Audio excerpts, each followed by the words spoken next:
Hello friends, mind capriciousness. Capriciousness का मतलब होता है एक जो माइंड जो पेशेंट है वो अपनी कोई एक फिक्स निर्णय नाम नहीं बना पाता। ठीक है, मतलब एक ऐसी मानसिक स्थिति है उसकी जब वो एक सही निर्णय पर नहीं पहुंच पाता या वो एक फिक्स निर्णय नहीं पाता, एक फिक्स डिसीजन नहीं बना पाता, कंफ्यूज रहता है। ठीक है कि कन्फ्यूजन भी नहीं कहेंगे, मतलब उसके दिमाग में ही नहीं आता कि उसको पता ही नहीं है असली में मुझे करना क्या है, कि मुझे चाहिए क्या, वो अंदर से भी कंफ्यूज रहता है। That is called the capriciousness, right. जैसे बच्चा है बीमार रहता है तो मदर से कहेगा माँ गर्मी लग रही है, फ़ैन चला दो। माँ ने फ़ैन चला दिया, नहीं बंद कर दो, ठंड लग रही है। ठीक है, तो मुझे कुछ ढंग के कपड़े पहना दो, मुझे अच्छा लगना चाहिए। ठीक है, सुंदर जब मम्मी ने पहना दिए, नहीं ये मुझे अच्छा ही लग रहा, पहले वाला ही पहना दो, पहले ही वाला पहना दो। ठीक है, तो ये ऐसी मानसिक स्थिति जो एक चीज़ फिक्स चीज़ पर नहीं पहुंच पा रहा है कि करना क्या है, मुझे मेरा मन क्या चाहता है, मुझे खुद ही नहीं कंफ्यूज, मैं खुद ही नहीं जानता हूँ कि मुझे करना क्या है।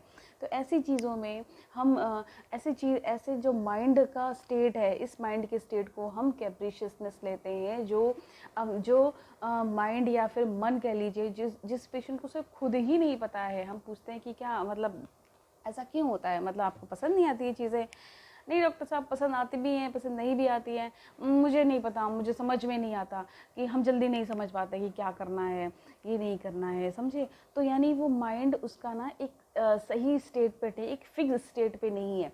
ठीक है, उसका माइंड डमाडोल होता रहता है। कभी कुछ करना है, कभी कुछ खाना है, अभी ब्रेड ऑमलेट खाना है, मैंने बना दिया, नहीं अब ब्रेड ऑमलेट नहीं खाना। ठीक है, मुझे कुछ और खाना है। अब कुछ और, बेटा क्या खाना है, पता नहीं, मुझे कुछ नहीं पता, लेकिन मुझे कुछ और खाना है। समझ रहे हो आप। ठीक है, तो ये खुद भी कंफ्यूज होना, खुद भी डिसीजन नहीं लेना, और सामने वाले बंदे को भी इरिटेट करना कि भाई तुम चाहते क्या हो। दुकान में जाते हो तो ये चाहिए, नहीं अब ये नहीं चाहिए, मुझे पहले वाला चाहिए। ठीक है, तो मतलब एक फिक्स्ड चीज़ में नहीं पहुंच पाना, निर्णय नहीं ले पाना, that is called the capriciousness, right. ठीक है, तो ये चीज़ें हैं। अब देखिए इसमें ये एक तरह से आप मूड चेंज भी कह सकते हैं, मूड चेंज होता रहता है इनका। ठीक है, तो इसके साथ क्या होता है कि कुछ रुब्रिक्स मिलते जुलते भी हैं। कैप्रिशियसनेस अगर भूख में है, अगर एपेटाइट में है, ठीक है, कि उसको पता ही नहीं है कि मुझे खाने का क्या मन है। ठीक है, कभी कुछ ये खाना है, तो जैसे मैंने ये पहले बताया, तो उस कंडीशन में एक बहुत अच्छा रूब्रिक है, स्टमक एपेटाइट कैप्रिशियसनेस। यानी कैप्रिशियसनेस का मतलब वही कंफ्यूज स्टेट, एक नहीं ले पाना कि मुझे भूख जो लग रही है, वो भी मुझे नहीं पता है कि मुझे क्या खाना है।